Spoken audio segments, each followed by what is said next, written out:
ربنا انک رؤوف الرحیم، اے میرے رب بے شک، اے ہمارے رب بے شک تو بخشنے والا ہے، مہربان ہے۔ تو یہ اہل ایمان کو یہ بات سکھائی گئی ہے کہ ان کی یہ روش ہونی چاہیے کہ جو بھی ایمان کی حالت میں ان سے پہلے لوگ چلے گئے ان کے لیے دعائیں مغفرت کریں۔ اب یہ ایک الگ حقیقت ہے تلخ کہ ایمان کی حالت میں ہمارے معاشرے کے اندر تو اسی کو سمجھا جاتا ہے جو آپ کے فرقے پہ مرا ہو، کیونکہ دوسرے فرقے پہ مر جائے تو وہ تو ایمان کی حالت میں مرا ہی نہیں ہے۔ تو اب یہ ایک تلخ حقیقت ہے، اور اسی وجہ سے آپ دیکھتے ہیں کہ جب ایک مکتب فکر کے لوگ دوسرے مکتب فکر کا جنازہ پڑھ لیتے ہیں تو پھر بعد میں ان کے علماء فتویٰ دیتے ہیں کہ بھئی آپ کا تو نکاح ہی ٹوٹ چکا ہے، آپ نکاح بھی دوبارہ کروائیں اور تجدید ایمان بھی کروائیں، اور اس قسم کی کئی ایک فنی ویڈیوز جو اوریجنل ویڈیوز ہیں، اسلام کا مذاق اڑانے والی، مسلمانوں کی وجہ سے جو ویڈیوز بنی ہیں وہ معاشرے کے اندر عام ہے، وہ آپ نے اکثر اوقات دیکھی ہوں گی۔ اب میرے بھائیو، یہ جو دعا کا معاملہ ہے یہ اللہ تعالیٰ نے ایسا اوبلیگیٹری رکھا ہے کہ ہماری جو اسلام کی بیسک ٹیچنگز ہیں ان کے اندر اس کو ایک ضروریات دین کے طور پر اللہ تعالیٰ نے ان چیزوں کو جاری فرما دیا ہے۔ جیسا کہ صحیح بخاری اور صحیح مسلم کی متفق علیہ حدیث ہے کہ اللہ کے محبوب صلی اللہ علیہ وآلہ وسلم نے فرمایا کہ ایک مسلمان کے دوسرے مسلمان پہ 5 حقوق، جب وہ اس سے ملے تو اسے سلام کرے، یہ پہلا حق۔ دوسرا حق، جب وہ بیمار ہو جائے اس کی عیادت کرے۔ تیسرا حق، جب وہ مر جائے تو اس کی نماز جنازہ پڑھے، تو ظاہر ہے نماز جنازہ میں دعا مانگے گا مرے ہوئے کے لیے۔ چوتھا حق، جب وہ دعوت دے تو اس کی دعوت کو قبول کرے۔ اور 5واں حق یہ ہے کہ جب وہ چھینک کے جواب میں الحمدللہ کہے تو آپ اس کے جواب میں کہیں یرحمک اللہ، اللہ تعالیٰ تجھ پر رحم فرمائے۔ تو یہ 5 بنیادی حقوق ہیں جس میں تیسرا حق ایک مسلمان کی نماز جنازہ پڑھنا ہے، اور نماز جنازہ میں ظاہر ہے کہ دعا اللہ تعالیٰ نے اس کے اندر بلٹ ان رکھ دی ہے۔ صحیح مسلم میں ایک حدیث ہے کہ اللہ کے محبوب صلی اللہ علیہ وآلہ وسلم نے فرمایا کہ جس کے جنازے میں 40 ایسے لوگ شریک ہوں جو اللہ تعالیٰ کے ساتھ شرک نہ کرتے ہوں تو اللہ تعالیٰ ان 40 لوگوں کی شفاعت اس میت کے حق میں قبول و منظور فرما دے گا، یعنی اس کی مغفرت فرما دے گا۔ تو یہ بہت بڑی فضیلت ہے۔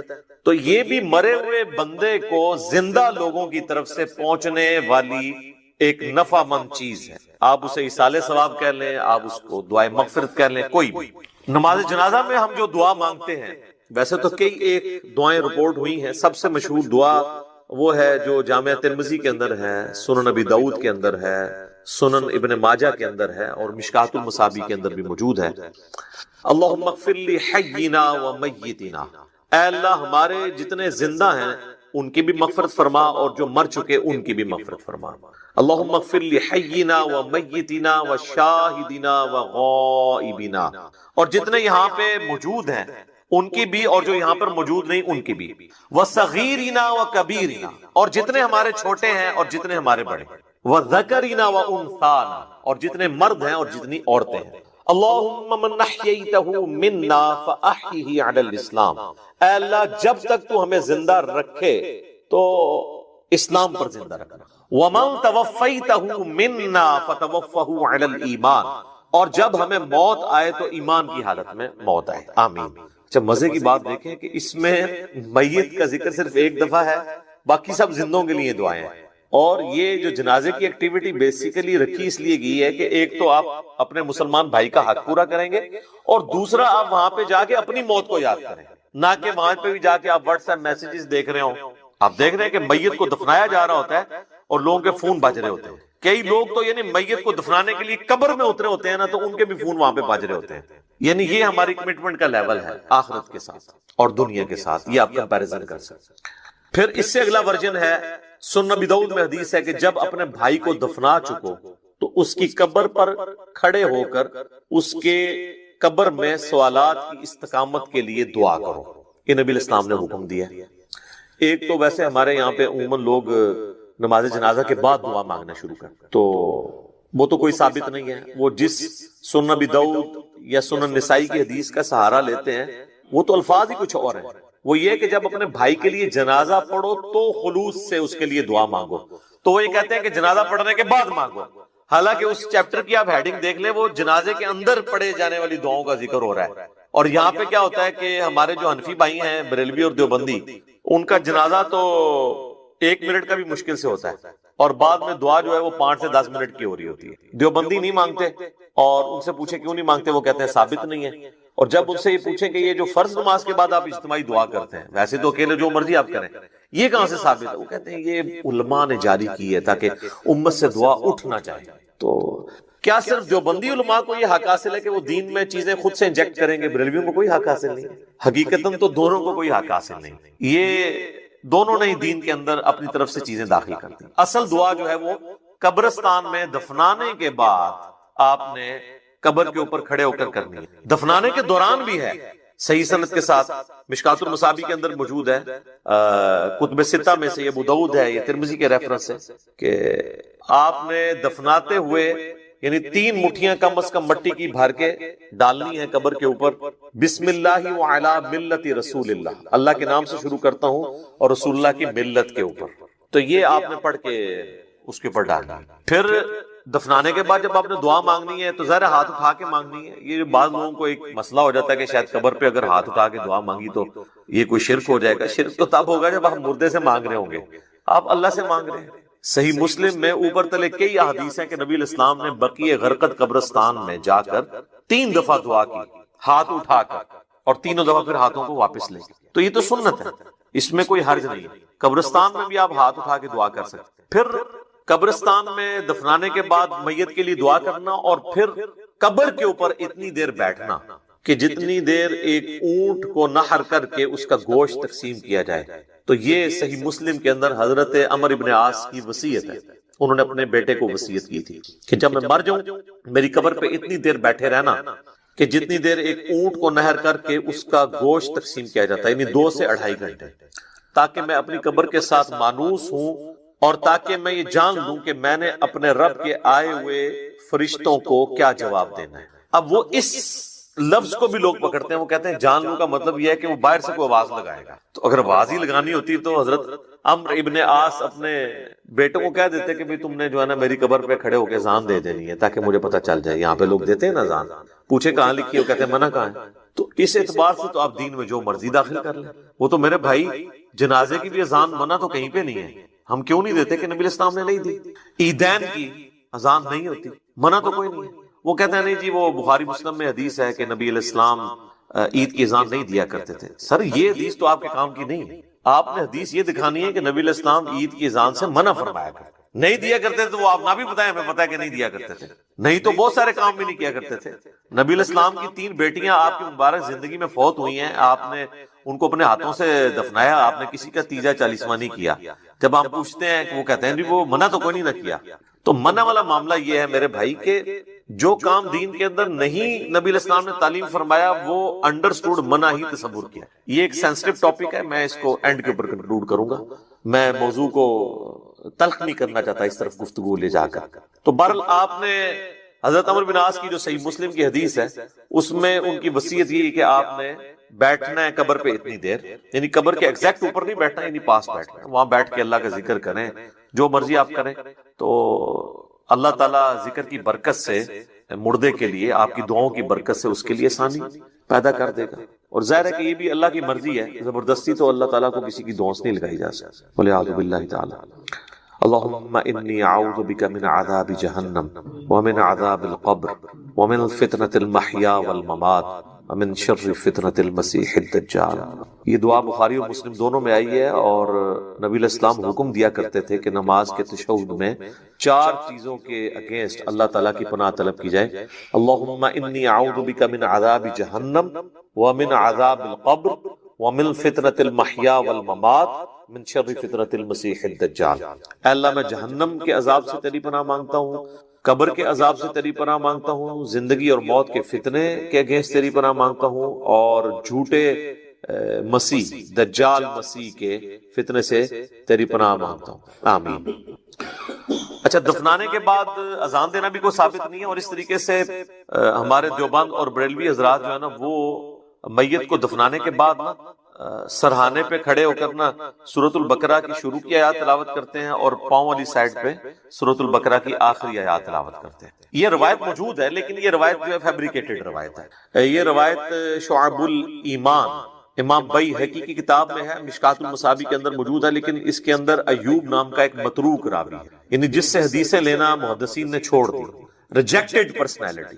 تو یہ یعنی مردود قسم کے راویوں سے روایت کی گئی روایت ہے، اس کی کوئی اصل نہیں ہے. اصل چیز وہی ہے جو میں نے بیان کر دی ابو داؤد سے کہ آپ نے میت کے لیے دعا کرنی کہ اللہ تعالیٰ اسے قبر کے سوالات میں استقامت عطا فرما. اور قبر کے سوال جو ہیں وہ بخاری، مسلم، ابو داؤد، مسند احمد میں رپورٹ ہوئے ہیں. کچھ حصہ بخاری مسلم میں ہوا ہے، کچھ ابو داؤد میں، ترمذی میں، مسند احمد میں. پہلا سوال ہوگا من ربک، تیرا رب کون ہے. دوسرا سوال ہوگا ما دینک، تیرا دین کیا ہے. تیسرا سوال ہوگا، ترمذی میں تو الفاظ ہیں من نبیک، تیرا نبی کون ہے. بخاری میں الفاظ ہیں ما کنت تقول فی حق ھذا الرجل، تو اس مرد کے بارے میں دنیا میں کیا کہا کرتا یا تو کیا کہے گا اس کے بارے میں. وہ کہتے ہیں کہ نبی علیہ السلام کی شکل مبارک دکھائی جاتی ہے اور پوچھا جاتا ہے اس مرد کے بارے میں. تو یہ حاضر رجل، وہ کہتے ہیں حاضا کا مطلب تو ہے کہ وہاں پہ موجود ہوں گے. سر اگر حاضا کا مطلب وہاں پر موجود ہوں گے تو اس کے جواب میں یہ تو نہیں ہونا چاہیے ہوا محمد رسول اللہ. ہوا تو پھر جو ہے وہ تھرڈ پرسن کا صیغہ ہے، ہونا چاہیے حاضا محمد رسول اللہ. تو اس کا جو ایک طریق ہے مسند احمد اور سنن ابی داؤد میں، اس میں الفاظ ہیں اس مرد کے بارے میں تیرا کیا خیال ہے. الذی بعث فیکم، جس کو اللہ نے تم میں مبعوث کیا تھا نبی بنا کے. یہ نہیں کہ یہ جو قبر میں آپ کے سامنے آئے ہوئے ہیں یا کوئی قبر میں تصویر دکھائی جاتی ہے، یہ بالکل جھوٹی بات ہے. تو یہ 3 سوالات اور ایک چوتھا سوال ہے جو میں نے ایکسپلور کیا تھا، جس کی وجہ سے کافی ہنگامہ کھڑا ہوا کہ قبر میں 3 نہیں 4 سوال ہوا. وہ چوتھا سوال جو ہے وہ مؤمن کے لیے اور منافق کے لیے ڈیفرنٹ ہوتا ہے. وہ بخاری میں بھی ہے، سنن ابی داؤد کے اندر بھی. مؤمن جو ہے وہ تینوں سوالوں کے جواب دیتا ہے تو فرشتے چوتھا سوال کرتے ہیں کہ تجھے کیسے پتا چلا. تو وہ کہتا ہے کہ میں نے اللہ کی کتاب پڑھی اور نبی علیہ السلام کے نبی ہونے کی تصدیق کی. تو اللہ کی کتاب اگر پڑھی نہیں ہوگی تو تصدیق کیسے کریں گے؟ یہ کتاب پڑھیں گے تو آپ تصدیق کریں. تو اور منافق کہتا ہے ہائی ہاتا لا ادری، ہائے افسوس مجھے کچھ پتا نہیں. تو فرشتے اس کو کہتے ہیں کہ تو نے خود پڑھ کر سیکھنے کی، سمجھنے کی کوشش کیوں نہیں کی، یا کسی ایسے شخص سے پڑھنے کی کوشش کیوں نہیں کی جسے ان چیزوں کا پتا تھا. دونوں معنی درست ہیں. تو جب تک آپ خود اللہ کو سیریس نہیں لیں گے آپ سچائی تک پہنچ نہیں سکتے. تو اس لیے میں نے کہا تھا قبر میں 3 نہیں 4 سوال ہیں، اور چوتھا سوال جو ہے وہ تمام سوالات کی جان ہے. اگر زندگی میں پتا چل جائے تو پہلے 3 سوالوں کا جواب کے لیے تیار ہونا آپ کے لیے آسان ہو جائے گا، ادروائز تو مشکل ہو جائے گا. بہرحال ایک ضمناً یہ بات تھی. تو قبر پہ بھی آپ نے دعاؤں میں مردوں کو یاد رکھنا ہے. اس کے بعد عام حالت میں بھی آپ جب قبرستان جائیں گے تو آپ کو دعا سکھائی گئی ہے. صحیح مسلم میں الفاظ ہیں السلام علیکم اہل الدیار من المؤمنین والمسلمین وإنا انشاء اللہ بکم للاحقون نسأل اللہ لنا ولکم العافیہ. تم پر سلامتی ہو اے مؤمنین اور مسلمین جو اس قبرستان کے اندر دفن ہو، خواہ مرد ہو یا عورت ہو. السلام علیکم اہل الدیار من المؤمنین والمسلمین وإنا انشاء اللہ بکم للاحقون. اور اللہ نے چاہا تو ہم بھی انقریب تمہارے ساتھ آ کے ملنے والے ہیں، ذرا ہم نے بھی مرنا ہے. اور پھر 7 الفاظ ہیں کہ ہم تم سے تمہارے لیے اور اپنے لیے اللہ کے حضور عافیت کا سوال. نسأل اللہ لنا ولکم العافیہ، ہم اللہ سے سوال کرتے ہیں تمہارے لیے اور اپنے لیے عافیت کا. یہ دعا ہے. تھوڑے بہت الفاظ کے فرق کے ساتھ صحیح مسلم میں اور دعائیں بھی ہیں، بلکہ یہ سب سے آسان دعا، یاد رکھنی بھی آسان ہے. ایک دعا ہے جامع ترمذی کے اندر السلام علیکم یا اہل القبور. وہ روایت اصول محدثین پہ ضعیف ہے، اصل دعا یہی ہے. بلکہ صحیح مسلم میں ایک حدیث ہے، ام عائشہ کہتی ہیں کہ نبی علیہ السلام ایک دفعہ میرے ساتھ بستر پہ لیٹے تھے تو تھوڑی دیر بعد آپ نے یہ محسوس کیا کہ میں سو گئی ہوں. تو آپ علیہ السلام چپکے سے اپنے بستر سے نکلے اور بقیع غرقد مدینے کے قبرستان کی طرف چلے گئے. تو کہتی ہیں میں بھی نا جاسوسی کرنے کے لیے پیچھے کسی اور بیوی کے پاس نہ چلے گئے. میں بھی نکلی اور میں نے حضور علیہ السلام کو دیکھا کہ آپ بقیع قبرستان میں یوں ہاتھ اٹھا کے دعا کر رہے ہیں. 3 دفعہ آپ نے ہاتھ اٹھا کے دعا کی اور اپنے ہاتھوں کو واپس کیا. تو وہ کہتی ہے میں جلدی جلدی بھاگتی بھی واپس آئی، آ کے بستر پہ لیٹ گئی اور یہ یعنی میں نے ایکٹ کرنے کی کوشش کی کہ میں تو یہاں سے گئی نہیں تھی لیکن سانس پھولا ہوا تھا، سانس تو نہیں کو روک سکتا. وہ بزرگ ہی ہیں جو 12 دن تک وضو روک کے رکھتے ہیں، تو چونکہ جھوٹ ہوتا ہے نا، تو کہتے ہیں کہ میرا سانس پھولا ہوا تھا. نبی علیہ السلام جب واپس آئے تو انہوں نے سیدہ عائشہ سے فرمایا کہ تم میرے پیچھے آئی تھی، اور اگر تم مجھے نہیں بتاؤ گی نا تو تمام غائب کا جاننے والا تو مجھے بتا ہی دے گا. علم غیب بھی کلیئر کر دیا حضور. آپ نے نہیں کہا کہ مجھے تو پتا ہے، میں تو حاضر و ناظر ہوں. ان کا مجھے اللہ تو خبر دے دے گا. تو تم نے کیا گمان کیا اللہ اور اس کا رسول تمہارے ساتھ خیانت کریں گے، یعنی میں کسی اور بیوی کے پاس چلا گیا؟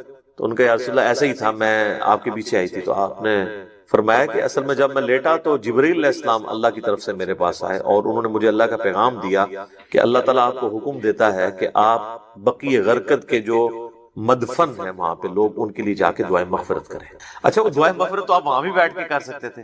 اس سے یہ پتہ چلی کہ قبرستان جا کے دعائیں مغفرت کرنا یہ چیز پسندیدہ ہے اللہ تعالیٰ کو. اور پھر نبی علیہ السلام سے دعا کروانا یہ امت کی تعلیم کے لیے بھی تھا.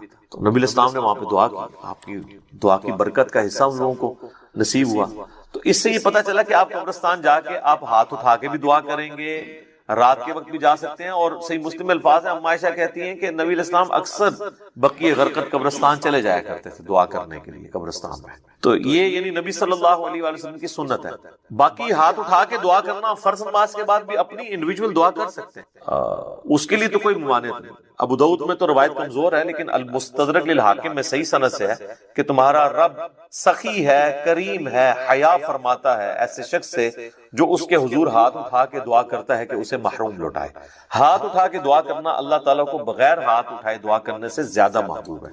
اور دعا کے بعد چہرے پہ ہاتھ پھیرنا بھی سنت ہے، بلکہ امت یہ وہ سنت ہے جو واقعی سنت ہے، جو اجماع اور عملی تواتر سے ٹرانسفر ہوئی ہے. اور الادب المفرد امام بخاری کی کتاب کے اندر صحیح بخاری کی سند کے اوپر یہ حدیث موجود ہے کہ حضرت عبداللہ ابن زبیر اور حضرت عبداللہ ابن عمر یہ دعا کے بعد اپنے چہرے پر ہاتھ پھیرا کرتے تھے. نبی اسلام کے حوالے سے بھی ملتا ہے، ابو داؤد میں روایت کمزور ہے، اس لیے شیخ زبیلی صاحب نے مشکات کے فٹ نوٹ پہ اس روایت کے اوپر ضعیف کا حکم لگا کے ساتھ الادب المفرد کی روایت لکھ دی کہ یہ روایت درست ہے. ویسے بھی امت کا اجماع ہے، اس کے لیے حدیثوں کی تو ہمیں حاجت نہیں ہے. امت کا اجماع اور عملی تواتر سنت سے چہرے پہ ہاتھ پھیرنے کو ٹرانسفر کر رہی ہے. لہذا چند ایک علماء عرب کا اسے بدعت کہنا ان کے یعنی کم علمی کی نشانی ہے اور ایک تنگ نظری کی نشانی ہے.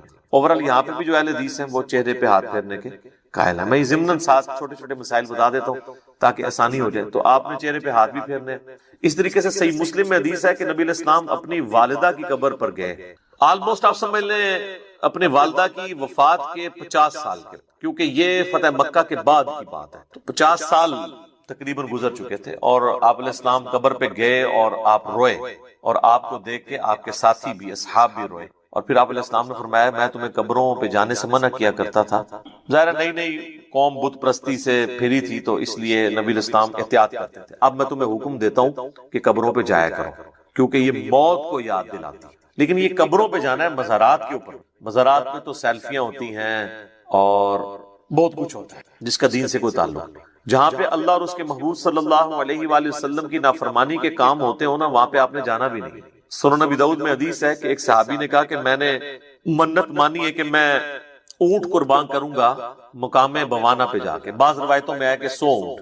تو نبی علیہ السلام نے فرمایا کہ دیکھنا وہاں پر زمانہ جاہلیت میں کسی بت کی پرستش تو نہیں ہوتی تھی اس زمانے میں، اب نہیں. اگر اس زمانے میں بھی ہوتی تھی نا تو نہیں جانا. یا وہاں پر کوئی زمانہ جاہلیت میں میلہ تو نہیں لگا کرتا تھا. انہوں نے دونوں چیزیں جب رسول اللہ کو کنفرم کی تو آپ صلی اللہ علیہ وآلہ وسلم نے پھر ان کو اجازت دی کہ تم کرو. پھر آپ علیہ السلام نے فرمایا کہ ایسی منت نہ پوری کرو جو تمہیں یعنی عاجز کر، اس طرح کی منت نہ مانو، اور اگر مانی ہے تو اس کو منت کو پورا نہ کرو.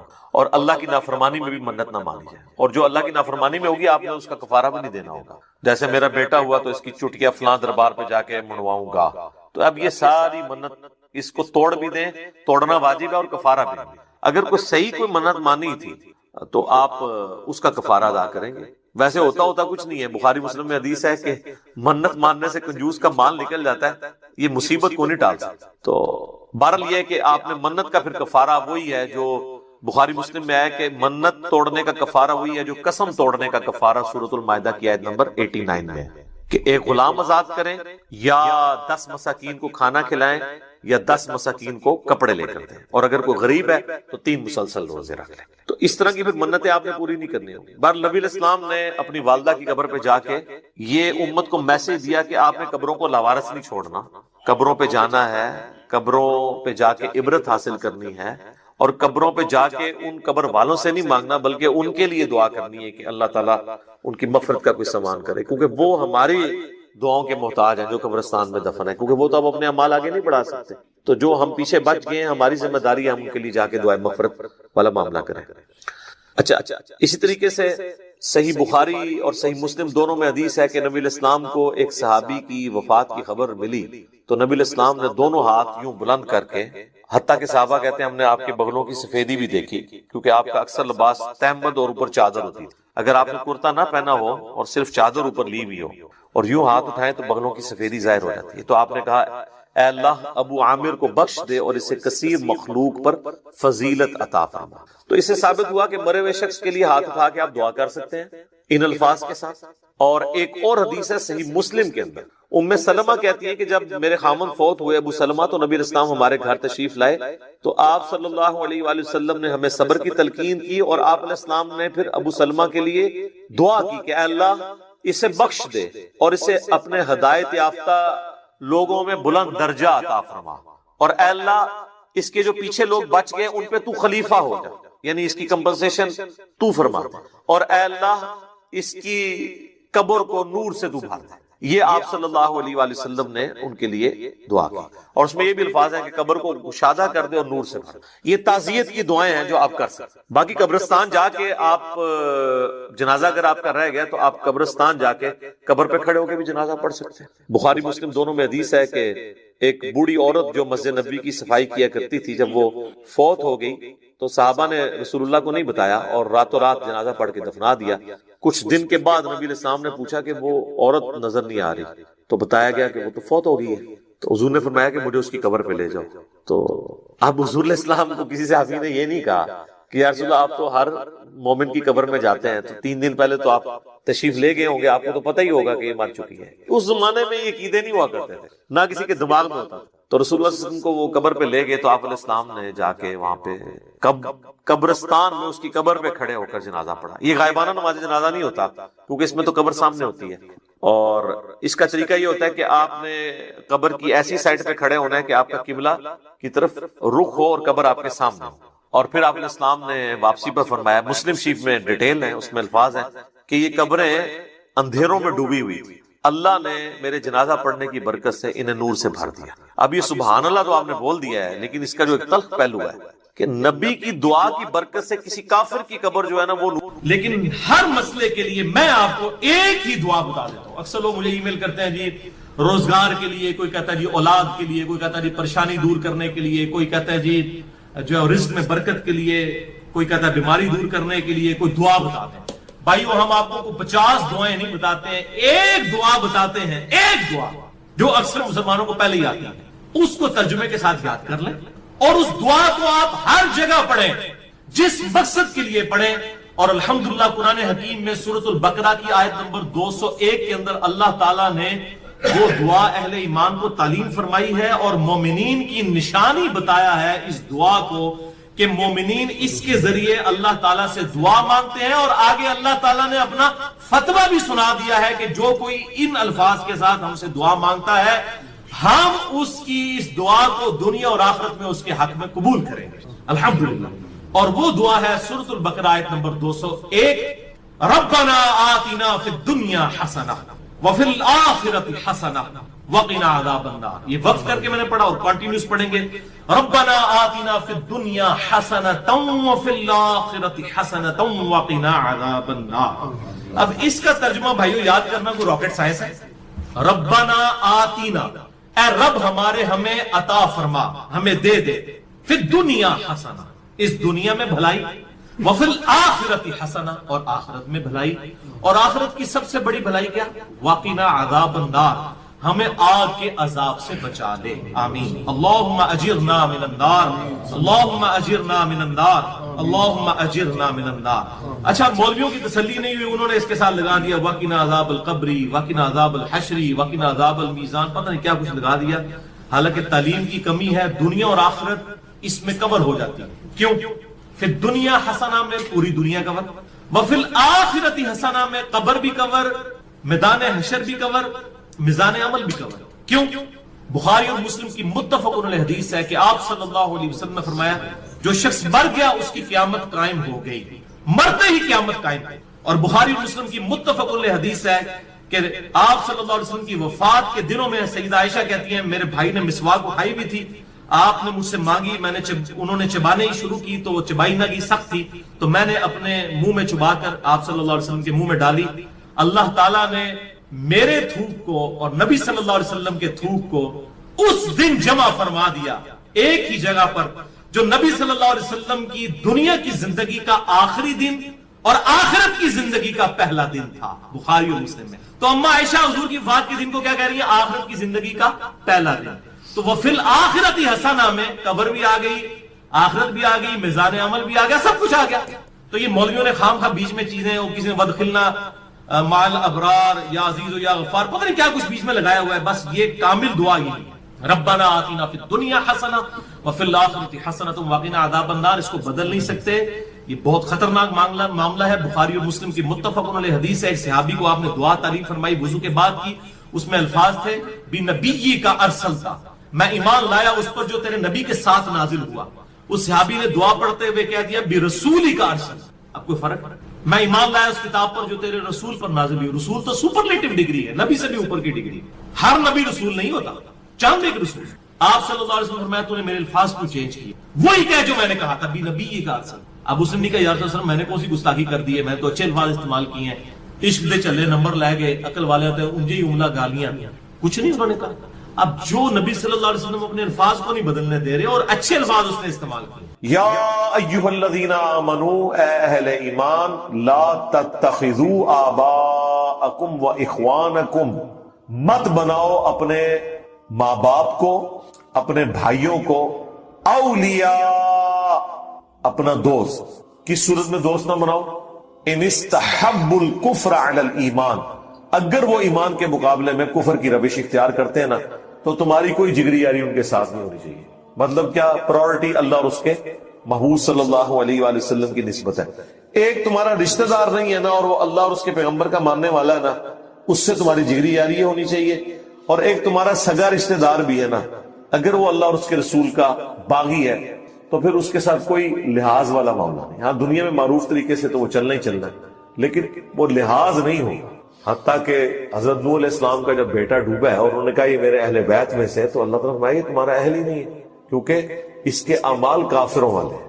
پیغمبر کے جسم کا ٹکڑا ہو کے بھی اللہ نے کہا ہے کہ یہ تمہارا رشتہ دار نہیں ہے، تو باقیوں کے رشتہ دار تو شاہی کوئی نہیں اگر وہ کفر کی روش کو اختیار کرتے ہیں۔ سرکار یہ قرآن والا جو دین ہے نا جی، یہ بڑا مشکل ہے۔ ادھر تو سب کچھ سینٹرڈ اراؤنڈ گاڈ ہے، جو گاڈ کا ماننے والا ہے وہ آپ کے سر کا تاج ہے، چاہے وہ آپ کے دشمن خاندان سے بھی تعلق رکھتا ہے، آپ نے پھر یہ لحاظ نہیں کرنا۔ میں آپ کو اپنا بتاؤں، ہمارے کئی ایسے ریلیٹیوز ہیں جن سے یعنی ہمارے آباء و اجداد کے زمانے سے بول چال بند، 25 30 40 سال سے ایک دوسرے کو دشمن ڈکلیئر کیا ہوا ہے، لیکن آج ان کے بچے کالج یونیورسٹیز میں اسٹوڈنٹس ہیں، یہاں آتے ہیں ملتے جلتے ہیں، کوئی مسئلہ نہیں، ان کے سے بڑوں نے بھی آنا شروع کر دیا۔ یعنی اسلام ایک ایسا رشتہ ہے جو سارے رشتوں سے آپ کو آزاد کر دیتا۔ اب ہماری نظر میں اب ہم اس چیز کو پیٹیں کہ جی ہمارے آباء و اجداد کے ساتھ انہوں نے زیادتی کی تھی یا ہماروں نے ان کے ساتھ زیادتی کی تھی، ہماری تو جہاں مرضی جائیں گے، ہم تو اپنی آخرت کی فکر میں، ہمیں تو وہ اچھا لگتا ہے جو اللہ اور اس کے رسول کی وجہ سے عز و جل و صلی اللہ علیہ وآلہ وسلم ہم سے تعلق رکھے ہوئے اور ہم اس سے تعلق رکھے ہوئے۔ رشتہ داریاں کیا چیز ہے؟ قریب ہونا کیا چیز ہے؟ تو یہی تو صحابہ کرام میں تھا۔ جنگ میں اس طرف باپ کھڑا ہے، دوسری طرف بیٹا کھڑا ہوا ہے، اور یہ بڑا مشکل ڈیسیجن ہے۔ شکر ہے ہمیں اس لیول پہ نہیں اترنا پڑا، ہمارے تو زیادہ ناراضگیاں ہو جاتی ہیں یا کوئی ایسا معاملہ ہو جاتا ہے، تلوار نہیں دوسرے کے خلاف اٹھانی پڑتی، کوئی زیادہ گالی گلوچ کر لیتا ہے، اس سے زیادہ کوئی کیا کرے گا۔ تو تمہارے آباء و اجداد میں ہو یا بھائیوں میں ہو، تم ان سے محبت کی روش نہیں اختیار کر سکتے، کفر کو ایمان پر ترجیح تم نہیں دے سکتے۔ وَمَن يَتَوَلَّهُم مِّنكُمْ، اور جو کوئی تم میں سے ان کے ساتھ دوستی گانٹتا ہے، فَأُولَٰئِكَ هُمُ الظَّالِمُونَ، تو وہی ظلم کرنے والا ہے۔ اچھا، اس دوستی سے مراد آپ یہ نہ سمجھیے گا کہ حسن اخلاق سے بھی منع کیا جا رہا ہے، نہیں، تو قرآن میں واضح ہے کہ اللہ کے بعد سب سے زیادہ حق ماں باپ کا ہے. 4 جگہ قرآن میں اللہ نے توحید کے فوراً بعد ماں باپ کا ذکر کیا. اور سورہ لقمان میں فرمایا کہ اگر تیرے ماں باپ تجھے ابھارے نا کہ میرے ساتھ شرک کر, تو پھر تم نے ان کا کہنا نہیں ماننا, لیکن دنیا میں معروف طریقے سے چلنا ہے. یہ نہیں ہے کہ ماں باپ کافر ہیں اور بیمار ہو گئے ان کا علاج نہیں کروانا, نہیں, یہ نہیں. معروف طریقے سے چلنا ہے, حسن اخلاق سے پیش آنا ہے. جگری یاری نہیں ہے. جگری یاری آپ کی اس کے ساتھ ہوگی جو دین پہ چلنے والا ہے, جس کی نسبت اللہ اور اس کے محبوب صلی اللہ علیہ وآلہ وسلم کی وجہ سے. باقی ساری چیزیں بعد میں. اب جو کوئی یہ حرکت کرے گا تو اللہ تعالیٰ فرما رہا ہے پھر فَأُولَٰئِكَ هُمُ الظَّالِمُونَ, تو ایسے ہی لوگ ہیں پھر ظلم کرنے والے, وہ ظالم ہیں, اصل مجرم ہیں اللہ کے حضور, جو اپنے رشتہ داریوں کو پہلے نمبر پر نبھا رہے ہیں اور دین اسلام کو سیکنڈ پرائرٹی پہ رکھا ہوا. اچھا یہ باتیں ویسے تو بڑی آسان لگ رہی ہیں اور ہم یہ پڑھتے ہوئے سوچ رہے ہوں گے کوئی 1400 سال پرانی بات ہے, میں تو ایسا نہیں کر رہا. لیکن اگر آپ غور و تفکر کریں گے تو آپ کو بھی اندازہ ہوگا کہ مسلمانوں کی اکثریت اس رول کا خیال کوئی نہیں رکھے ہوئے. ان کے نزدیک اپنی رشتہ داریاں ٹاپ پرائرٹی کے اوپر, اپنے ماں باپ کی دشمنیاں وہ نبھا رہے ہیں. اور جی میرے ابا جی تمہیں پتا ہے پوری زندگی انہوں نے کار پڑے, بڑا چنگا کام کیتا نے.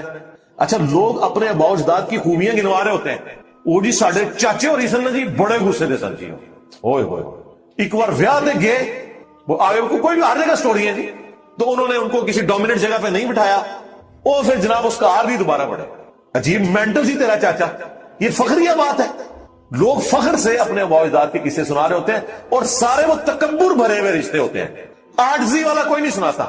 آج تک آپ کو کسی نے سنایا کہ ہمارے چچا جو ہیں وہ ماشاءاللہ اتنے خوش اخلاق تھے کہ فلاں موقع پہ گئے تو ان کے ساتھ ہمارے رشتہ داروں نے زیادتی کی, لیکن وہ خود معذرت کر کے اٹھے اور پوری زندگی ان کے ساتھ اس نے سلوک کرتے تھے. وہ کہتے تھے چلو وہ واقعی بلا دو, نہیں یہ کوئی نہیں بتائے گا. اس کو تو لوگ, مطلب میں وہ پنجابی کا لفظ نہیں بولنا چاہتا, ایسے لوگوں کو تو لوگ پھر یہ کہتے ہیں کہ یہ تو وہ ہیں. یہاں تو جو بدماش ہوتا ہے نا, جو اپنا غصہ دکھاتا ہے, اس کی لوگ تعریف کرتے ہیں. اس کے پیچھے کیا مینٹلٹی کیا ہے؟ اللہ اور اس کا رسول ٹاپ پرائرٹی نہیں ہے. ٹاپ پرائرٹی ان کی اپنی رشتہ داریاں ہیں, خاندان ہے, اپنی رسومات ہے. ٹھیک ہے. اور اگر کوئی اس طرح روٹین سے ہٹ کے بات کرتا ہے, لوگ کہتے ہیں ہی پاگل ہے یار, انہوں کے ایک ایڑی گلاں کر رہے ہیں. تو اللہ کے فضل سے ہم تو شروع سے ہی پاگل ہے اس معاملے میں. میں اپنا آپ کو بتاؤں, اور میں تو ایک لمحے کا بھی توقف نہیں کرتا اس معاملے میں کہ اگر کسی اپنے کی طرف زیادتی ہے فوراً کہنا, منہ پہ کہنا کہ تیری زیادتی ہے وہ ٹھیک ہے.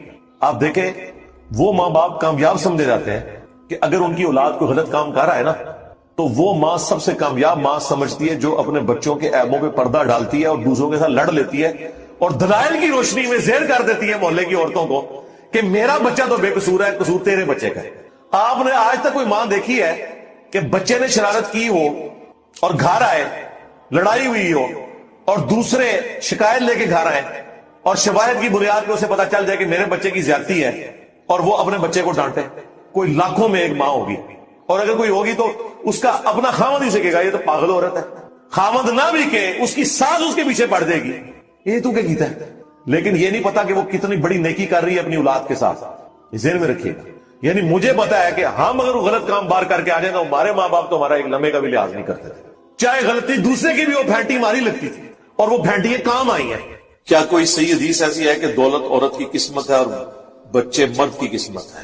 اگر عورت کا شوہر کمائی کے لیے کام نہیں کرتا تو اس کی بیوی قسمت, بیوی کی کیوں قسمت ہے؟ اس کی اپنی مردودیت ہے. بخاری و مسلم دونوں میں حدیث ہے کہ اے نوجوانوں کے گروہ, تم میں سے جس میں استطاعت ہو وہ نکاح کرے. نکاح کرنا نگاہوں کو نیچا رکھتا ہے اور تمہاری شرمگاہ اور عفت اور عصمت کی حفاظت کا ذریعہ ہے.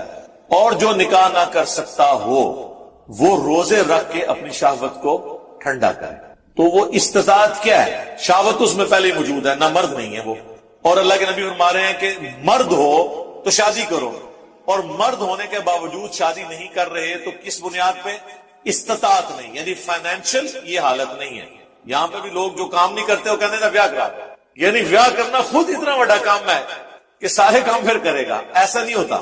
شادی وہی کرے جو اس فائنینشل سسٹم کو لے کے چل سکتے ہیں, ورنہ تو جو بعد میں لڑائی اور جھگڑے ہوتے ہیں, دو خاندان آپس میں پھٹ جاتے ہیں, بہنوں میں اتنا پیار ہوتا ہے کہ بیویاں اپنے خامدوں سے لڑائی کرتی ہیں اپنی بھانجیوں اور بھتیجیوں کے بارے میں. یہ ہر گھر کی سٹوری ہے. ایک لفظ نہیں سن سکتی وہ اپنی بھانجیوں اور بھتیجیوں کے بارے میں اپنے خامن سے. اتنا وہ پیار کرتی ہیں، پیار سے بیاہ کے لاتی ہیں، اور سب سے بڑی دشمن اول وہ بنی ہوتی ہیں. اور پھر حالت یہ ہوتی ہے کہ وہ دو بہنیں زندگی بھر، بہن بھائی زندگی بھر ایک دوسرے کا منہ بھی نہیں دیکھتے. تو اس سے تو بہتر تھا شادی نہیں ہوتی. یہ پرابلمز آ جاتے ہیں. اور 90% ایشوز فائنانس کے ہوتے ہیں. جہاں پہ کھانے پینے کا معاملہ چل رہا ہو نا، وہاں پہ معاملات صحیح رہتے ہیں. لہٰذا یہ ایک دم شادی نہیں کروا دینی چاہیے. تو قسمت والا معاملہ نہیں ہے، یہ انسان نے اپنے معاملات کو خود لے کے چلنا ہے. یہ اللہ تعالیٰ تو اس طرح کی چیزوں میں بلیو نہیں کرتا. یہ سب کے سب معاملہ اللہ تعالیٰ کے اختیار میں. سورہ الشورى کے اینڈ پہ آیا، اللہ تعالیٰ جسے چاہتا ہے بیٹے دیتا ہے، جسے چاہتا ہے بیٹیاں دیتا ہے، جسے چاہتا ہے دونوں دیتا ہے، جسے چاہتا ہے بے اولاد رکھتا ہے. اللہ نے تو اس کو مرد و عورت کے ساتھ لیٹ ہی نہیں کیا. یہ تو اللہ کی مرضی ہے. ایون آپ دیکھیں کرسچینٹی کے اندر اما حوا کے اوپر بلیم کیا جاتا ہے کہ انہوں نے ورگلایا تھا ابا جی آدم کو علیہ السلام. ایو کہتے ہیں، اور ایو سے ایول بنا ہوا، برائی کی جڑ ایو حوا.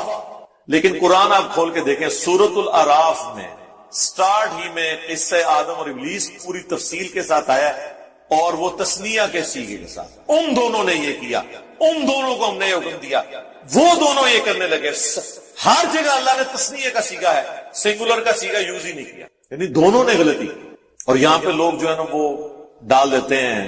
ویسے تو اب سائنس تو خیر کچھ اور ہی بات کرتی ہے، وہ میں یہاں پہ ڈسکس نہیں کرنا چاہتا. وہ تو مرد کے کھاتے میں ڈالتی ہے اولاد کے اس ایشو کو. نہ وہ مرد کے کھاتے میں نہ عورت کے. یہ اللہ نے ڈیسائیڈ کرنا ہے. مرد کی بھی کیا اپنی کمپیٹنسی ہے. کتنے جوڑے ہیں مرد و عورت، ان کو ڈاکٹرز نے میڈیکلی فٹ قرار دیا ہے، اولاد نہیں ہوگی. 15 20 سال، بعض اوقات پوری زندگی اولاد نہیں ہوتی. کتنی عورتیں ہیں، عورت اور مرد بالکل ٹھیک ہے، اولاد نہیں ہوئی، طلاق ہو گئی، ان دونوں نے نئی شادیاں کی، وہاں اولاد ہوگی. کتنے کیسز اس طرح کے. تو یہ سب کچھ اللہ کے قبضے قدرت میں. اپنی غلطیوں کا وبال اللہ پہ نہ ڈالیں. مسئلہ تقدیر کو آپ یہ سمجھیں. صحیح مسلم کی کتاب القدر چیپٹر آف ڈیسٹنی کی آخری حدیث ہے. مسلم شریف میں تقدیر کا چیپٹر بڑی تفصیل سے ہے. بخاری میں کم حدیثیں ہیں، مسلم میں زیادہ ہے. تو امام مسلم نے کتاب القدر چیپٹر، جو تقدیر کے چیپٹر کی آخری حدیث لی ہے نا، وہ اس کی ترتیب میں اس کو آخر میں اس لیے رکھا ہے کہ وہ سب کچھ کنکلوڈ ہو جائے. امام مسلم کی ذہانت کا تو میں فین ہوں. میں اتنا ذہین بندہ. انہوں نے مقدمہ لکھ کے جو ذہانت اس کو شو کی ہے، وہ ان کے ہم اثر، ان کے استادوں کو بھی وہ باتیں سمجھ نہیں آئی ہیں جو آج وہی باتیں. آپ صحیح مسلم کا مقدمہ پڑھ لیں، آپ کو لگے گا کہ یہ وہی باتیں جو آج کے دور میں ہم رونا رو رہے ہیں. امام مسلم کہتے ہیں کہ وہ علماء جاہل کہلوانے کے حقدار ہیں جو ہمارے اس زمانے میں کثرت کے ساتھ حدیثیں اپنی کتابوں میں لکھ رہے ہیں. کیا صحیح حدیثیں ختم ہو گئی ہیں کہ یہ لوگ ضعیف روایتیں اپنی کتابوں میں لکھ کے امت کو فتنے میں ڈال رہے ہیں؟ تو یہ انہوں نے بریلوی دیوبندی اہل حدیث کو تو نہیں کہا. امام مسلم کے زمانے میں کس نے کثرت کے ساتھ اپنی کتاب میں حدیثیں جمع کی؟ امام مسلم نے انہیں کنڈیم کیا اتنے سخت الفاظ میں. لیکن عقل مندی کی نام نہیں لیا. ان کا یہ کیا کام ڈالنے لگے ہو. پھر انہوں نے کنکلوڈ کیا مقدمے کو دیکھو حدیث سے یا حلال و حرام اخذ ہوتا ہے یا ترغیب اور ترہیب ہوتی ہے، یعنی کسی کام کی ترغیب دلانا اور کسی گناہ سے ڈر سنانا، یا کوئی شرعی احکام اس سے استنباط کیے جاتے ہیں، یا حلال و حرام کا فیصلہ ہوتا ہے. ان تینوں کیسز میں صحیح حدیث ہونا ضروری ہے کیونکہ دین کی بنیاد آپ اس پہ رکھیں. تو اتنے وہ سخت الفاظ کے ساتھ امام مسلم کی ذہانت تھی. تو کتاب القدر چیپٹر میں آخری حدیث لے کے آئے ہیں تقدیر کے چیپٹر میں کہ حضرت ابو ہریرہ کہتے ہیں مجھے نبی علیہ السلام نے یہ وصیت کی تھی. یہ حدیث آپ کو صبر اور توکل والے چیپٹر میں مل جائے گی، مشکات میں بھی مسلم کے حوالے سے. اے ابو ہریرہ، جو چیز تمہیں نفع دے، یعنی دنیا میں جو چیز نفع دینے والی ہے بشرطے کہ وہ حلال ہو، اس کو حاصل کرنے کی کوشش کرنا، سستی نہ کرنا، کاہلی نہ کرنا، اور اللہ سے مدد طلب کرنا. پھر بھی اگر رزلٹ تمہارے خلاف آئے تو کبھی یہ نہ کہنا کہ میں یہ کر لیتا تو یہ ہو جاتا، میں وہ کر لیتا تو وہ ہو جاتا، اگر مگر شیطان کا دروازہ کھول دیتا ہے. یہ آخری حصے پہ تو لوگ ایمفسائز کرتے ہیں، پہلے حصے پہ ذرا آپ غور کریں کہ کوشش پوری کرنی ہے، سستی اور کاہلی نہیں کرنی اور اللہ سے مدد طلب کرنی ہے. یعنی یہ نہیں ہے کہ آپ خالی پیپر دروشی پڑھ کے پھونک کے دے آئے انشاءاللہ فیل ہی ہوں گے کیونکہ آپ نے کاہلی پوری حدیث پہ تو عمل نہیں کیا. یعنی دنیاوی طور پہ آپ نے اپنی پوری ایفرٹ پٹ کرنی ہے، اس کے بعد اللہ سے مدد طلب کرنی ہے. پھر بھی رزلٹ آپ کے خلاف آئے نا، پھر آپ نے سمجھ لینا ہے کہ کوئی اور ہستی ہے جو یہ نہیں چاہتی کہ یہ اس طرح ہو اور میرے حق میں وہی بہتر ہے. جو سورۃ البقرہ میں آئے کہ کئی چیزیں جس سے تم کراہت کرتے ہو اور اس میں تمہارے لیے خیر چھپی ہوتی ہے، اور کئی چیزیں جس سے تم محبت رکھتے ہو کہ تمہارے حق میں ہو جائیں اور اس کے اندر تمہارے لیے شر چھپا ہوتا ہے. اللہ جانتا ہے، تم نہیں جانتے. میں اپنی زندگی میں کئی واقعات آپ کو ایسے بتا سکتا ہوں پرسنل، جو اس وقت میری زندگی کے برے ترین واقعات ہیں، لیکن آج میں کہتا ہوں کہ کاش وہ حادثات اس سے پہلے ہو جاتے ہیں، اس کا اینڈ رزلٹ پہلے سامنے آ جاتا. اور اس وقت یہ لگ رہا تھا کہ اس سے بڑی تکلیف میرے پہ کوئی آ نہیں سکتی. یہ ہر بندے کی زندگی میں ایسے واقعات ہیں، لیکن چونکہ اللہ تعالیٰ مستقبل کو فورسی کر رہا ہوتا ہے، اللہ کو پتا ہوتا ہے اس میں سے میں نے نکالنا کیا ہے. نبی علیہ السلام جب مکے سے مدینے کے لیے نکلے ہوں گے تو جامع ترمذی اٹھا کے دیکھ لیں، حضور پلٹ پلٹ کے کعبے کی طرف دیکھ رہے ہیں کہ اے کعبہ تو مجھے سب سے بڑھ کر محبوب ہے اس روئے عرض پہ، لیکن کیا کروں، تیرے باشندے مجھے یہاں رہنے نہیں دیتے. آپ کی مبارک زندگی کے 63 سالوں میں سے 52 سال مکے کی فضاؤں میں گزرے ہیں، صرف 11 سال مدینہ شریف. لوگ مدینہ مدینہ کرتے ہیں، ضرور کریں، لیکن مکے میں 52 سال ہمارے محبوب علیہ السلام نے سانس لیا، مدینے میں صرف 11 سال. آپ کا آبائی وطن بڑی مشکل سے چھوڑا، مجبوراً، آپ کی خواہش تو نہیں تھی کہ آپ کو نکالا. تو آپ دیکھیں حضور کو دعا تعلیم کی گئی سورہ بنی اسرائیل میں، ربی ادخلنی مدخل صدق واخرجنی مخرج الصدق. اے اللہ مجھے جہاں اب تو نے داخل کرنا ہے نا، سچائی کے ساتھ داخل کرنا ہے، اور مجھے جو یہاں سے نکال رہا ہے نا، سچائی کے ساتھ نکالنا. اور اے اللہ اپنی طرف سے میرے لیے کوئی مددگار مقرر کر. وہ آپ کے ساتھی بھی تھے، حضرت جبرائیل بھی تھے. بخاری مسلم کی حدیث ہے نا کہ علی کی میرے ساتھ وہی نسبت ہے جو ہارون کی موسیٰ کے ساتھ. تو شیعہ اس آیت سے کہتے ہیں حضرت علی مددگار ہوئے. بالکل حضرت علی بھی مددگار ہیں، حضرت ابوبکر عمر عثمان بھی مددگار ہیں. اور سیدنا علی کی تو عمر 8 سال تھی جب نبی الاسلام نے اپنی دعوت و تبلیغ کا آغاز کیا.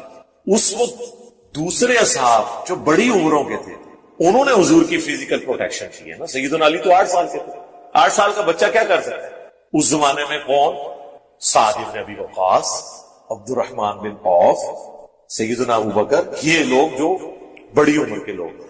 تو حضور کے ساتھی اللہ نے ان کے ساتھ اٹیچ کیا. تو نبی علیہ السلام جب مدینہ شریف کے لیے جا رہے ہوں گے تو آپ کو کتنے خیال آ رہے ہوں گے، یار میں نے 13 سال محنت کی، صرف 125 بندے میں بنا سکا، لیکن ان کو بھی مجبوراً مجھے نکالنا پڑ رہا ہے. تھا نا دماغ میں، کیوں نہیں ہوگا؟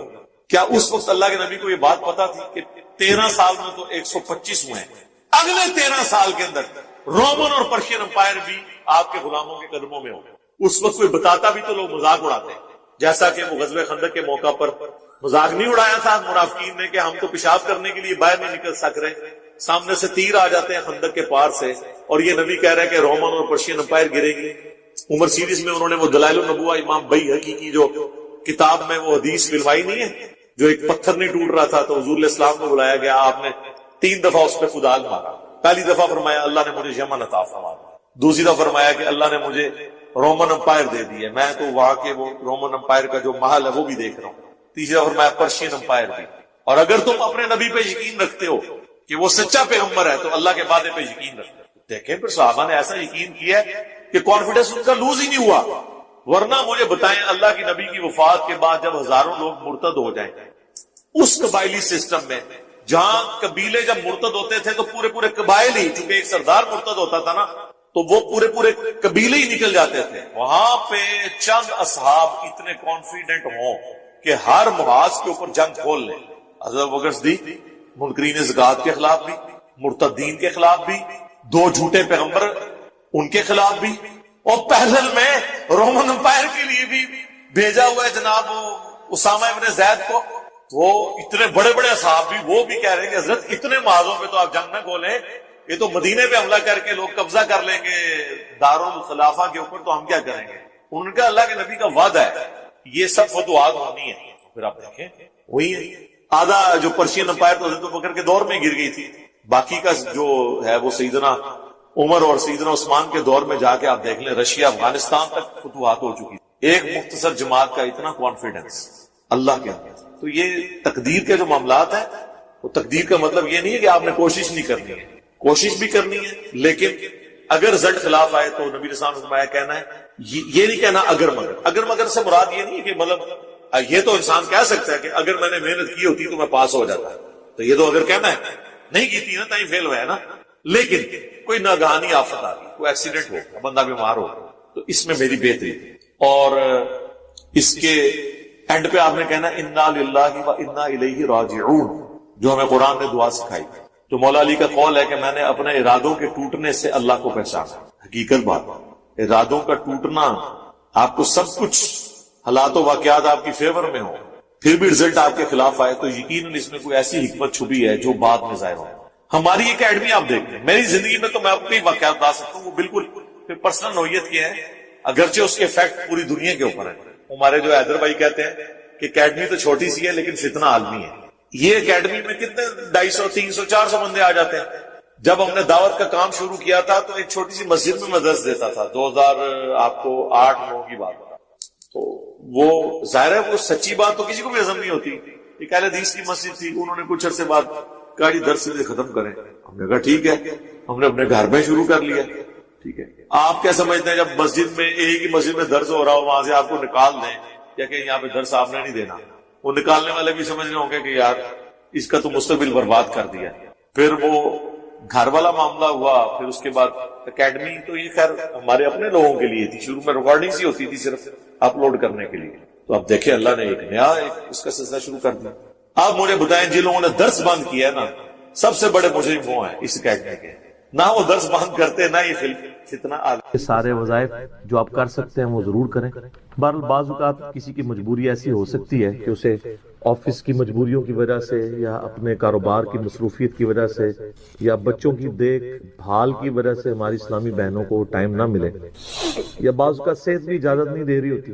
تو سیم یہی سوال سیدنا علی بن ابی طالب رضی اللہ تعالیٰ عنہ علیہ السلام کی بڑی بہن تھی سیدہ ام ہانی سلام اللہ علیہا، جو نبی علیہ السلام کی کزن لگتی ہیں، مولا علی کی بڑی بہن ہے اور ایجڈ خاتون تھی، نبی علیہ السلام کی بہن ہی لگتی تھی، تو آپ ان کے پاس چلے جایا کرتے تھے. تو یہ حدیث سنن نسائی الکبریٰ کے اندر ہم نے بلو کارڈ کے اندر اس حدیث کا ریفرنس بھی دیا ہوا ہے. پہلے میں ان کارڈز کے بارے میں آپ کو بتا دوں، یہ 2 کارڈز ہمارے ہیں جو ہم نے شروع میں جن کارڈز کو پرنٹ کیا تھا، جو آپ ڈاک میں منگوا بھی سکتے ہیں. ایک بلو کارڈ ہے اور ایک ہے گرین کارڈ. بلو کارڈ جو ہے وہ پیچھے سے مجھے دیں، یہاں تو نہیں رکھے ہوئے، 2 کارڈ دے دیں. بلو کارڈ جو ہے وہ صبح و شام کے اذکار ہیں اور گرین کارڈ جو ہے وہ فرض نماز کے بعد کے اذکار ہیں. ان کے میں نے بڑی حکمت کے ساتھ کلر کوڈنگ کی ہوئی ہے. یہ بلو کارڈ ہے، یہ آپ کو PDF اس کا ahlsunnatpak.com سے آپ ڈاؤن لوڈ کر سکتے ہیں. ایپ بھی بنی ہوئی ہے، ہارڈ کاپی بھی ہماری اکیڈمی سے آپ منگوا سکتے ہیں. فون صبح 9 سے لے کے 5 بجے تک آن ہوتا ہے، +92 کے کوڈ کے ساتھ 32159000162 032159000162. بلو کارڈ میں حکمت ہے. آپ بتا بلو کارڈ دنیا کا ایک بلو کارڈ ہے، وہ ہے UK میں ورک پرمٹ، کوئی بلو کارڈ کہتے ہیں. یہ آخرت کا بلو، صبح شام کے سنت اذکار، اکثر بخاری مسلم. دوسرا کارڈ ہے یہ گرین کارڈ، آخرت. دنیا کا بھی گرین کارڈ ہوتا ہے، وہ تو سب کو ہی پتا ہے، امریکن نیشنلٹی. یہ آخرت کا گرین کارڈ، فرض نماز کے بعد سنت اذکار. پھر میں نے ایک مختصر کارڈ بھی بلو کارڈ میں سے نکالا، یہ اورنج کارڈ، جادو ٹونا، وبائی امراض، قدرتی حادثات سے بچنے کے سنت وظائف. یہ سب آپ کو PDF فارم میں اویلیبل ہیں، فریلی آپ ڈاؤن لوڈ کر کے. اس میں صرف 5 اذکار ڈالے تھے. جو بلو کارڈ پورا نہیں پڑھ سکتا کم از کم یہ پڑھ لیں، تو اس کے لیے اس معاملے میں انشاءاللہ تعالی آسانی ہو جائے گی. تو یہ تینوں کارڈ جو ہے نا جی، کوشش تو کریں کہ یہ کارڈ روزانہ آپ لوگ پڑھیں، آپ کے لیے بینیفیشری ہوں گے انشاءاللہ تعالی. بل سنن نسائی الکبریٰ کی طرف آئیں، وہ جو حدیث میں بیان کر رہا ہوں. ترمذی میں بھی روایت موجود ہے لیکن ترمذی والی روایت جو ہے نا کمزور ہے. صحیح سند اس کی سنن نسائی الکبریٰ کے اندر ہے. ہمارے بلو کارڈ میں 19 نمبر کے اوپر یہ وظیفہ ہے. انٹرنیشنل نمبر کے مطابق 10680 10680 نمبر حدیث ہے. سیدہ ام ہانی کہتی ہیں یا رسول اللہ میں بوڑھی ہو گئی ہوں، لمبے وظیفے مجھ سے کوئی نہیں ہوتے، مجھے کوئی ایک وظیفہ ایسا بتا دیں جو میں کر لوں، میرے لیے کفایت کر. سر جو وظیفہ پھر لیا ہے نا مولا علی کی بہن نے، وہ ایسا وظیفہ ہے کہ مجھے ابھی تک اتنا تگڑا اور کوئی وظیفہ نہیں احادیث میں نظر آیا جس کی اتنی فضیلت ہو. آپ علیہ السلام نے فرمایا 100 دفعہ روزانہ سبحان اللہ پڑھ لیا کرو، تمہیں 100 غلام آزاد کرنے کا ثواب ملے. سر روزہ اگر آپ توڑ بیٹھیں تو ایک غلام آزاد کرنا پڑتا ہے، تو 100 روزوں سے بھی کے برابر یہ آپ سمجھ لیں. 100 دفعہ الحمدللہ پڑھ لیا کرو، تمہیں 100 گھوڑے اللہ کی راہ میں جہاد کے لیے بھیجنے کا ثواب ملے گا۔ 100 دفعہ اللہ اکبر پڑھ لیا کرو، تمہیں 100 اونٹ اللہ کی راہ میں بھیجنے کا، قربان کرنے کا، نہر کرنے کا ثواب ملے گا۔ 100 اونٹ، سر ایک اونٹ کی قیمت آلموسٹ 2-2.5 لاکھ کروڑوں روپے کا وظیفہ ہے جی، ملینز آف ڈالرز کا یہ وظیفہ ہے فری میں۔ اور 100 دفعہ لا الہ الا اللہ پڑھ لیا کرو، یہ زمین و آسمان کے درمیان جتنا فاصلہ ہے اس کو ثواب سے بھر دے۔ سر لا الہ الا اللہ کے پھر برابری کون کر سکتا ہے؟ وہ حدیث بطاقہ ہے نا، کاغذ کے پرزے والی حدیث جامع ترمذی میں، کہ ایک شخص کے 99 دفاتر گناہوں کے کھولے جائیں گے اور نامہ مال تل رہا ہوگا تو اللہ تعالیٰ فرمائے گا میں کسی کے ساتھ ناانصافی نہیں کرتا۔ دوسری طرف ایک کاغذ کا ٹکڑا ڈالا جائے گا جس پہ لا الہ الا اللہ لکھا ہوگا۔ وہ شخص کہے گا یہ ایک ٹکڑا کیا کر سکتا، بس وہ رکھنے کی دیر ہوگی، وہ پڑھنا بھاری ہو جائے گا۔ اللہ کے نام سے تو وزنی کوئی چیز نہیں ہو سکتی، اسے کہتے ہیں کاغذ کے پرزے والی حدیث، اس کے لیے جنت کا حکم ہو جائے گا۔ لا الہ الا اللہ کا مقابلہ نہیں ہے۔ تو یہ 4 وظیفے ہیں، سبحان اللہ، الحمدللہ، اللہ اکبر، لا الہ الا اللہ۔ یہ اتنا محبوب وظیفہ ہے کہ جو سنن نبی داؤد میں، جامع ترمذی میں صلاۃ و تسبیح والی حدیث ہے، اس میں 300 دفعہ کون سے کلمات پڑھے جاتے ہیں؟ یہی سبحان اللہ والحمد للہ ولا الہ الا اللہ واللہ اکبر، بس اتنا ہی پڑھنا ہوتا ہے۔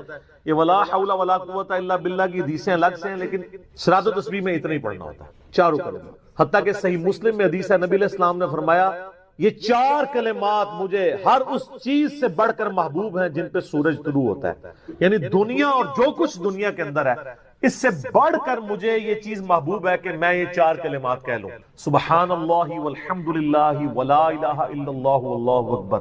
اور صحیح مسلم کی ایک اور حدیث ہے کہ نبی علیہ السلام نے فرمایا اللہ تعالیٰ کو اس سے بڑھ کر کوئی اور کلمات محبوب نہیں ہے، اور یہ حصہ بخاری میں بھی ہے اس کا، اور اس میں اللہ تعالیٰ کی طرف سے کوئی پابندی نہیں ہے، تم ان کی ترتیب بھی بدل سکتے ہو، یعنی سبحان اللہ کے بعد آپ اللہ اکبر پڑھ لیں، پھر لا الہ الا اللہ، کوئی فرق نہیں۔ یہ ایک اوپن چیز ہے، آپ یوں بھی کر سکتے ہیں کہ پہلے 100 دفعہ پڑھ لیں سبحان اللہ سبحان اللہ سبحان اللہ، الحمدللہ الحمدللہ الحمدللہ، اللہ اکبر، کیونکہ را کو پھر لام سے ملائیں گے، اللہ اکبر اللہ اکبر اللہ اکبر، لا الہ الا اللہ لا الہ الا اللہ لا الہ الا اللہ۔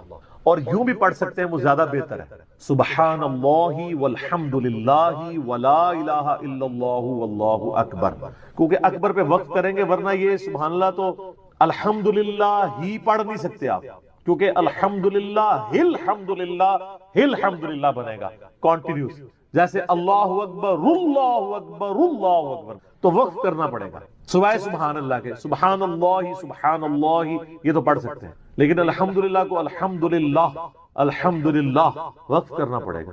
اللہ اکبر اگر ملائیں گے تو اللہ اکبر را کو لام سے، تو اس کی بجائے اتنی مشکل میں نہ پڑے، سبحان اللہ والحمد للہ ولا الہ الا اللہ واللہ اکبر، ایک تسبیح پڑھ لے، 4 وظیفے 100 دفعہ ہو جائیں گے، کیونکہ نبی علیہ السلام نے اجازت دے دی ہے نا، آگے پیچھے دائیں بائیں کچھ بھی کر سکتے ہو، اور یہ ترتیب تو صلاۃ و تسبیح میں موجود ہے، نبی علیہ السلام نے کلمات پڑھے بھی ہیں۔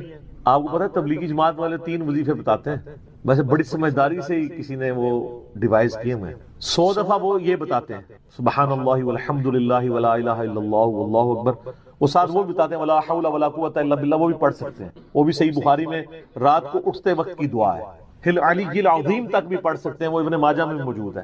میرا ایک یوٹیوب پہ کلپ ہے 6 کلموں کا ثبوت، تو میں نے بتایا 4 کلمے ثابت ہیں، 2 مولویوں کے لکھے ہوئے ہیں آخری والے جو ہیں، تو بلکہ وہ میرا بیٹا تو وہ اس کے وہ کورس میں آیا تو اس نے 2 یاد ہی نہیں کیے، تو اس کو ماں کہہ رہی یاد کرو، کہتی ثابت، وہ کہتا ثابت ہی نہیں ہے تو کیوں سارے یاد کر۔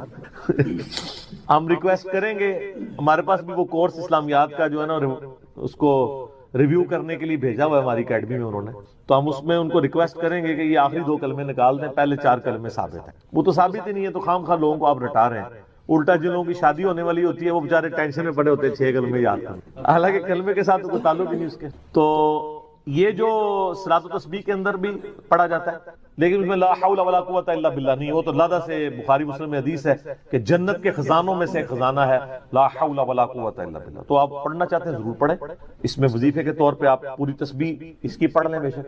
تو تبلیغ جماعت والے یہ بتاتے ہیں 100 دفعہ درود شریف بتاتے ہیں اور 100 دفعہ استغفار بتاتے ہیں، تو بہت انٹلیکچوئل چیز ہے۔